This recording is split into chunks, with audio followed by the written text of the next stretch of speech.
Selamat pagi teman-teman.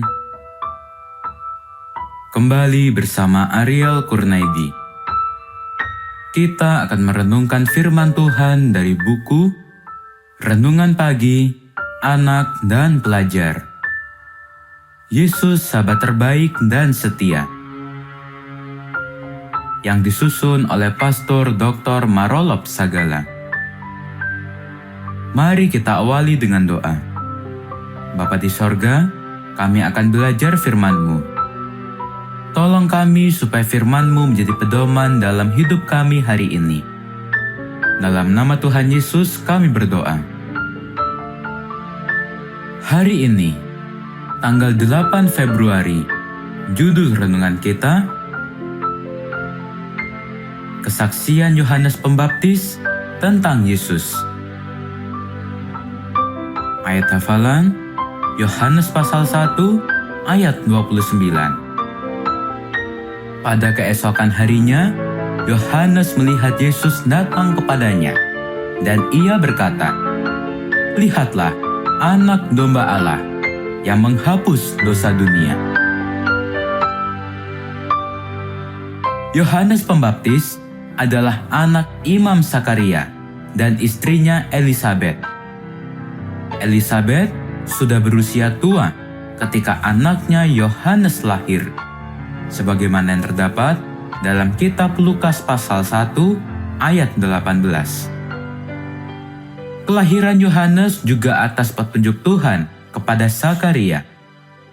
Ketika malaikat Tuhan menampakkan diri kepada Sakaria di bait Allah dan memberitahukan bahwa istrinya Elisabet akan mengandung dan melahirkan walaupun sudah di usia tua. Dan anak itu harus dinamai Yohanes. Tetapi Sakaria tidak bisa percaya pada pekabaran itu. Karena itu malaikat berkata, "Sesungguhnya engkau akan menjadi bisu dan tidak dapat berkata-kata sampai kepada hari di mana semua ini terjadi. Karena engkau tidak percaya akan perkataanku yang akan nyata kebenarannya pada waktunya." Sebagaimana yang tertulis dalam kitab Lukas pasal 1 ayat 20. Dan benar, Sakaria menjadi bisu sejak saat itu sampai kepada lahirnya Yohanes.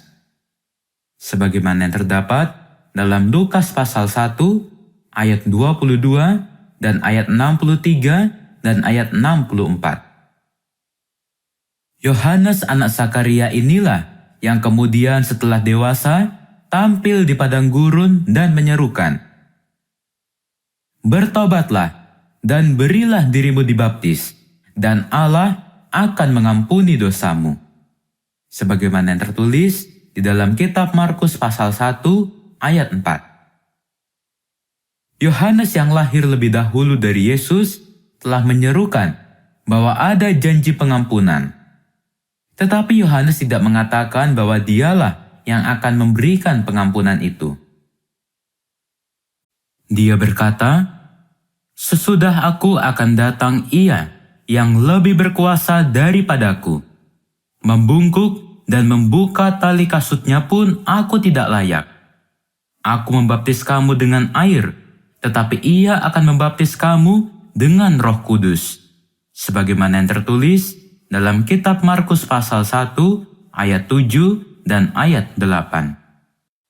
Yang dimaksud oleh Yohanes Pembaptis bahwa akan datang kemudian Ia yang lebih berkuasa itu adalah Yesus.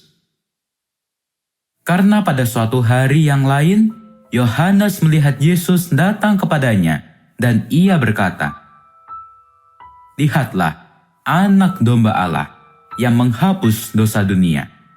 Dialah yang kumaksud ketika kukatakan, kemudian daripadaku akan datang seorang yang telah mendahului aku, sebab dia telah ada sebelum aku." Sebagaimana yang tertulis di dalam kitab Yohanes pasal 1 ayat 29 dan ayat 30. Maka sudah jelaslah bagi kita bahwa Yesus yang disebut Yohanes Pembaptis itu adalah datang untuk memberikan pengampunan dosa kita. Supaya kita yang berdosa ini dapat berkenan dan diterima sebagai anak-anak Allah. Sebagaimana yang terdapat di dalam kitab Yohanes pasal 1 ayat 12. Yang menghapus dosa itu adalah hanya Allah. Itu berarti bahwa Yesus adalah Allah. Itulah sebabnya Yohanes berkata bahwa Yesus sudah ada sebelum Yohanes ada. Jadikanlah Yesus sebagai sahabatmu, Dia mengasihimu dan Dia juga mengampuni dosamu.